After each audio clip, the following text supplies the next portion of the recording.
Valentine's week को अगर आप सिर्फ रेड रोजेस, चॉकलेट्स और इंस्टाग्राम स्टोरीज तक सीमित मानते हैं तो जरा रुकिए। इस पूरे हफ्ते को एक अलग नजर से देखने की जरूरत है। सोचिए, जब साल का ये सबसे चर्चित हफ्ता आता है तो हर तरफ प्यार की बातें होने लगती है, लेकिन सवाल ये है कि हम किस तरह के प्यार की बात करें। वही फिल्मी लव जो कुछ दिनों में फेड हो जाता है, या वो प्यार जो इंसान को अंदर से बेहतर बनाता है। वैलेंटाइंस वीक असल में एक जर्नी की तरह है, बिल्कुल किसी फिल्म की कहानी जैसा, जहाँ हर दिन एक नया चैप्टर खुलता है। रोज डे से कहानी शुरू होती है, लेकिन गुलाब सिर्फ देने के लिए नहीं, बल्कि ये याद दिलाने के लिए है कि प्यार में सम्मान होना सबसे ज्यादा जरूरी है, चाहे वो आपके पेरेंट्स हो, दोस्त हो, या वो लोग जिनसे आप रोज मिलते हैं। फिर आता है प्रपोज डे, जिसे अक्सर सिर्फ रोमांटिक कन्फेशन से जोड़ दिया जाता है, लेकिन असल में ये दिन खुद से एक सवाल पूछने का मौका देता है कि क्या मैं अपने रिश्तों में ऑनेस्ट हूँ, क्या मैं सच में सामने वाले की फीलिंग्स को समझता हूँ।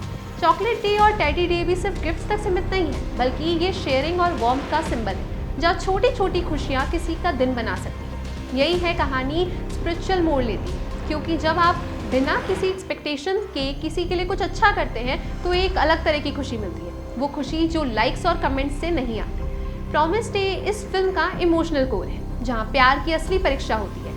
वादे करना आसान है, लेकिन उन्हें निभाना करेज मांगता है। यही वो पॉइंट है जहाँ मॉरलिटी एंटर करती है, ईमानदारी, जिम्मेदारी और सही गलत की समझ। हग डे और किस डे को अक्सर सरफेस लेवल रोमांस से जोड़ दिया जाता है, लेकिन असल में ये ट्रस्ट और कंफर्ट के बारे में है, उस फीलिंग के बारे में है जहाँ आप बिना बोले समझ जाते हैं। और फिर आता है वैलेंटाइंस डे, जो इस पूरी कहानी का क्लाइमेक्स है। ये दिन सिर्फ कपल्स के लिए नहीं है, बल्कि हर उस रिश्ते के लिए है जिसमें केयर, एम्पैथी और रिस्पेक्ट हो। अपने परिवार के साथ वक्त बिताना, किसी दोस्त को मोटिवेट करना, किसी स्ट्रेंजर की मदद करना, ये सब भी प्यार के ही अलग अलग रूप हैं। आज की युवा पीढ़ी के लिए ये मैसेज और भी ज़्यादा ज़रूरी है, क्योंकि सोशल मीडिया ने प्यार को अक्सर कंपैरिजन और वैलिडेशन का खेल बना दिया है। लेकिन सच्चा प्यार वो नहीं जो दिखाया जाए, बल्कि वो है जो जिया जाए, अपने विचारों में, अपने व्यवहार में और अपने फैसलों में।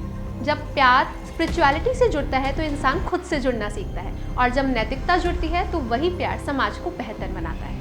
वैलेंटाइंस वीक हमें यही सिखाता है कि प्यार सिर्फ दिल का मामला नहीं, बल्कि दिमाग और कर्म का भी है। जब आप दूसरों के लिए कुछ अच्छा करते हैं तो बदले में सिर्फ धन्यवाद नहीं, बल्कि अंदर से एक सुकून मिलता है, जो असली हैप्पीनेस की तरह होता है। तो इस वैलेंटाइंस वीक इसे सिर्फ एक रोमांटिक इवेंट मत बनने दीजिए, बल्कि इसे एक ऐसी कहानी बनाइए जिसमें आप खुद हीरो, ऐसा हीरो जो प्यार, स्पिरिचुअलिटी और मोरालिटी को बैलेंस करके चलता है। क्योंकि आखिर में असली वैलेंटाइंस वही है जो प्यार को सिर्फ महसूस नहीं करता, बल्कि उसे जीता है।